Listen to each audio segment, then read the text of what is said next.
হাসিনা গেছে যেই পথে, তারেক যাবে সেই পথে। কি কারণে সেই পথে যাবে আমি ঠিক জানি না। একসাথে আন্দোলন করলাম, একসাথে লড়াই করলাম, একসাথে জেল খাটলাম, একসাথে নিপীড়িত হইলাম। 18 সালে আপনার মার্কা নাই, আপনি আমার মার্কা দিয়ে নির্বাচন করলেন। এখনই যদি বলেন হাসিনা যাবে যেই পথ গেছে যেই পথে, তারেক যাবে সেই পথে, এই যে রাজনীতি এত অসহিষ্ণু হয়ে গেলেন 3.5 বছর, 3.5 মাস, 5 বছরে একটা সরকার, 3.5 মাস কত সময় হয়ে গেল আমি জানি না। আপনারা এই ধরনের বক্তব্য দিচ্ছেন, এই ধরনের কথা বলছেন। তারেক রহমান কি 1400 মানুষকে গুলি করে হত্যা করছে? তারেক রহমান কি লক্ষ লক্ষ গায়েবী মামলা দিছে?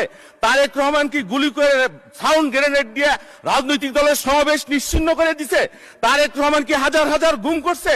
তারেক রহমান কি হাজার হাজার মানুষকে অন্ধ করছে, পঙ্গু করছে, হাজার হাজার কোটি টাকা বিদেশে পাচার করছে? যে আপনারা আর সময় দিবেন না, এখনই হাসিনা গেছে যেই পথে, তারেক রহমান যাবে যেই পথে, এটা কোন ধরনের বক্তব্য, কোন ধরনের অসহিষ্ণুতা, এটা আমি জানি না। এবং আরো কেউ কেউ আরো বাড়ায় বলে, আর বিদেশে একটা গ্রুপ আছে, তারা তো বলেই এই আসলাম, এই নামলাম।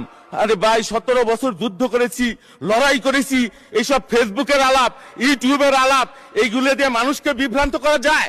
আমরা মানুষের জন্য বাজেট দিয়েছি মাননীয় অর্থমন্ত্রী।